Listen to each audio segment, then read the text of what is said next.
आपको याद होगा कुछ समय पहले जब उप मुख्यमंत्री बक्सर में भाषण देने आए थे, उस समय ये लड़की गुहार लगाने गई थी, ये बताने गई थी कि हमारा भाई 2 महीने से गायब है और अभी तक से कुछ भी नहीं हुआ। उस समय हमने ये न्यूज कवर किया था और न्यूज कवर करने के बाद बस यही हुआ कि दूसरे कुछ मीडिया वालों ने भी आके कवर किया, बाकी बड़े बड़े मीडिया चैनलों ने कवर किया, एबीपी न्यूज ने कवर किया, कशिश न्यूज ने कवर किया, ईटीवी भारत ने कवर किया, बावजूद इसके अभी तक से कुछ नहीं हुआ। समझिए कितनी शर्मनाक बात है कि जिस न्यूज को मीडिया कवर करती है उस पर भी कुछ नहीं होता है। क्या प्रशासन इतना लाचार है या वो भी मिला हुआ है? एक मीडिया का काम है सवाल पूछना, और वो सवाल हम इसलिए पूछ रहे हैं कि किसी का भाई 4 महीने से गायब है और कुछ पता न चले तो सर सवाल तो आप पे उठता ही है। उप मुख्यमंत्री के बाद किस किस से मिल चुकी हो तुम? हम लोग सीएम हाउस भी गए हैं, माननीय मुख्यमंत्री नीतीश कुमार जी से भी मिलने के लिए गए, लेकिन वहां हम लोग नहीं मिल पाए, हमें मिलने नहीं दिया गया। क्या कहा गया वहां पे? वहां पे मिलने ही नहीं दिया गया, बोला गया कि जाओ परमिशन लेकर आओ। हम लोग बोले कितने दिन से हम लोग दौड़ रहे हैं, परेशान है, किसी को ये नहीं दिख रहा है।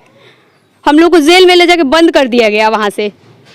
और वहीं पे लड़की जब मिलने गई थी तो जब मिलने नहीं दिया गया तो अपने शरीर पे पेट्रोल डीजल ओजल डाल के खुद को आत्मदाह करने का भी प्रयास किया था। वो खबर भी छपी थी अखबारों में, अखबारों की सुर्खियां भी बनी थी, पर अफसोस की बात है कि ऐसी सुर्खियां वैसे ही सुर्ख बटोरते रह जाती हैं और कुछ हो नहीं पाता है, जैसा कि इस मामले में अभी तक से कुछ नहीं हो पाया है। औद्योगिक थाना का ये मामला है, केस नंबर कितना है?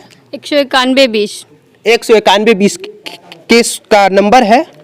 और अभी जो लगता है तुमको कि इसमें कौन कौन लोग संलिप्त हैं और क्या क्या है, जरा बताओ तो।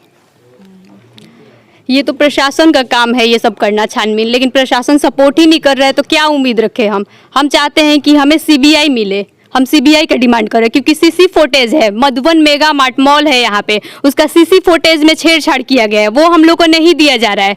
4 महीने से हम लोग बोल रहे हैं सीसी फुटेज दिखाइए, उसमें जो लड़का था चेहरा छुपा के निकल रहा था उस चीज को काट दिया गया है। आखिर ये सब क्यों हो रहा है? मजाक हो रहा है क्या?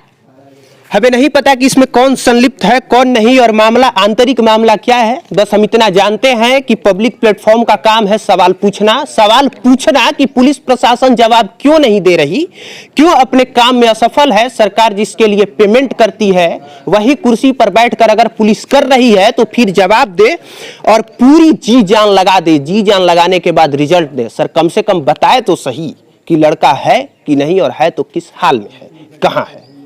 कितना दिन से हम लोग माँ बेटी दोनों दौड़ दौड़ के थक गए, अभी तक कुछ नहीं हो रहा है। हम लोग पटना यहाँ सब जगह घूमते हैं लेकिन अभी कुछ नहीं पता है अभी तक, लेकिन लड़का जिंदा है कि खत्म कर दिया है सब।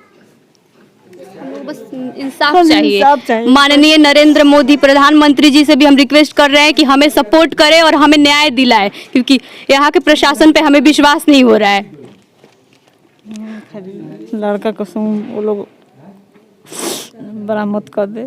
12 अक्टूबर को ही मेरे भाई का अपहरण हो चुका था और हम लोग 14 को एफआईआर केस थाने में दर्ज कराए थे। उसके बाद हम लोग थाने का चक्कर लगा रहे हैं। उसके बाद एसपी सर के पास बहुत बार गए मिलने के लिए, वहां से भी हमें कुछ नहीं मिला, निराशा ही प्राप्त हुई। उसके बाद हम लोग डीजीपी सर से भी मिलने के लिए गए। उसके बाद डिप्टी सीएम तारकिशोर प्रसाद वो आए थे नगर भवन में, हम लोग वहाँ भी मिले, वहाँ से भी कुछ नहीं हुआ। उसके बाद फिर हम लोग डिप्टी सीएम तारकिशोर प्रसाद के पास गए, फिर डिप्टी सीएम रेणु देवी के पास भी हम लोग गए। उसके बाद नीतीश कुमार, माननीय नीतीश कुमार मुख्यमंत्री, वहां भी हम लोग गए मिलने के लिए, पर कोई रिजल्ट सामने नहीं आया। मुझे बस यही चाहिए, न्याय चाहिए, और हम चाहते हैं, हाथ जोड़ के सबसे विनती करते हैं कि सब लोग मुझे सपोर्ट करें ताकि मेरा भाई मुझे मिल जाए और हमें न्याय मिल जाए।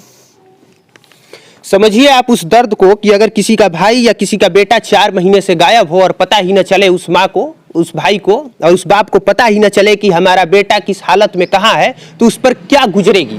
जब आप इस चीज को अपने से रिलेट करके देखेंगे तो फिर आपको समझ में आएगा कि दर्द क्या होता है।